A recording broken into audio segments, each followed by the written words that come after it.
Hello, everyone. Welcome back to Simple English Talks. I'm so happy you're here with us today.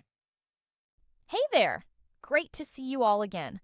We've got a really exciting topic for you today.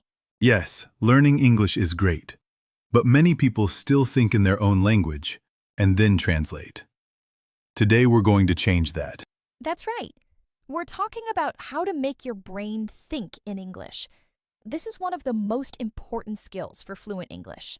I remember when I started, I always translated everything in my head first. It made speaking so slow and tiring.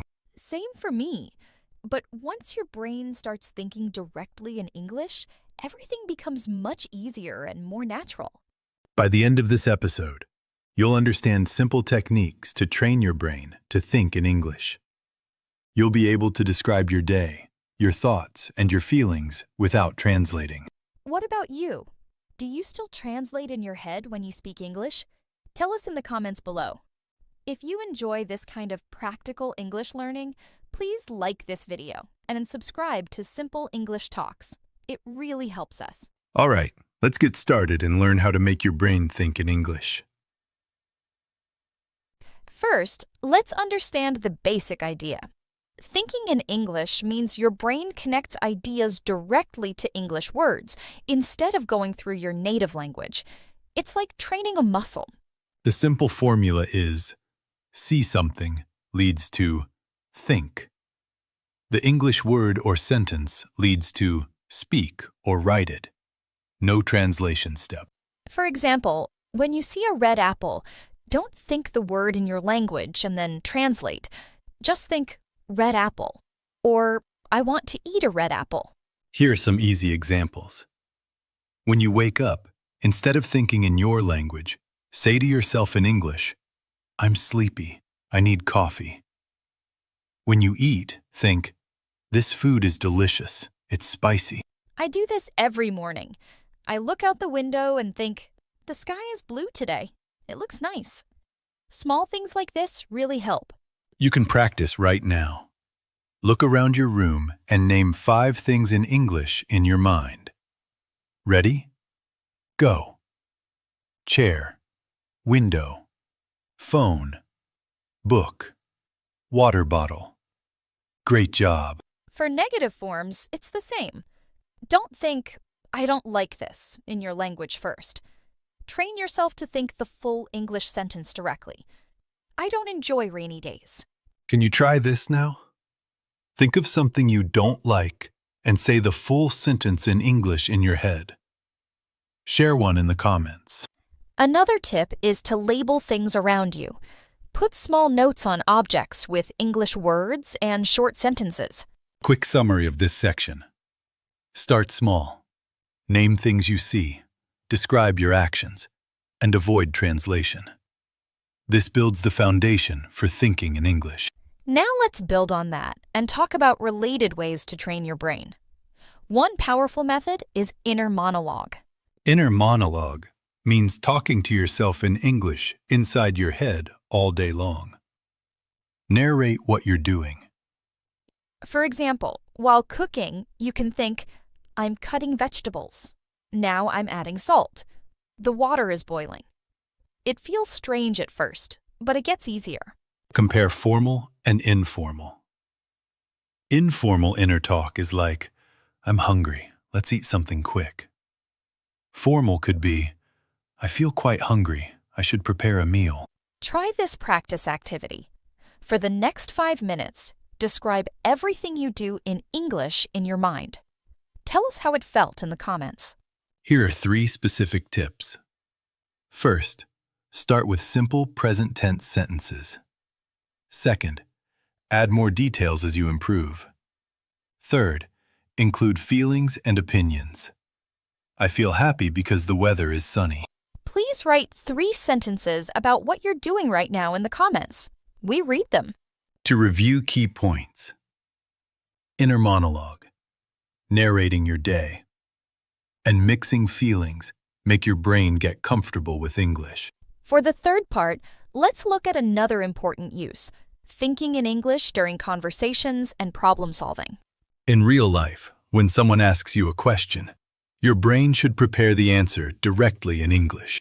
Practical scenarios include shopping. I need a new shirt. This one is too big. Or at work. I think we should change the plan because it's taking too long. Detailed example. Imagine you're lost. Instead of translating, think, "Excuse me, can you help me? I need to go to the train station." I think this might be better. Pay attention to tone. Speak slowly and clearly in your mind first. Practice questions too. What do you think about this? Let's do a quick mini practice. James, what did you eat for breakfast? I had eggs and toast. It was delicious. Nice. Now, listeners, practice answering that question out loud in English right now. Yes, speak out loud as much as possible. This connects your thinking to real speaking. One more thing. When you read a book or watch a show, pause and retell the story in your own simple English words. Structural review. Use inner monologue every day. Practice describing scenes. And prepare answers in English before speaking. Everyone makes mistakes when training their brain to think in English. I used to do it too. Here are 4 common errors. First, translating word by word. Second, giving up when you don't know a word. Third, only practicing when you study. Fourth, being afraid of wrong grammar. Let's see incorrect versus correct. Incorrect. Think in native language, then translate slowly. Correct. Think simple English, even if it's not perfect. Better alternative. If you don't know a word, describe it. Don't know umbrella? Think the thing that protects from rain. Why is word-by-word translation wrong? Because English word order and expressions are different. It makes your speech sound unnatural and slow. Humorous example.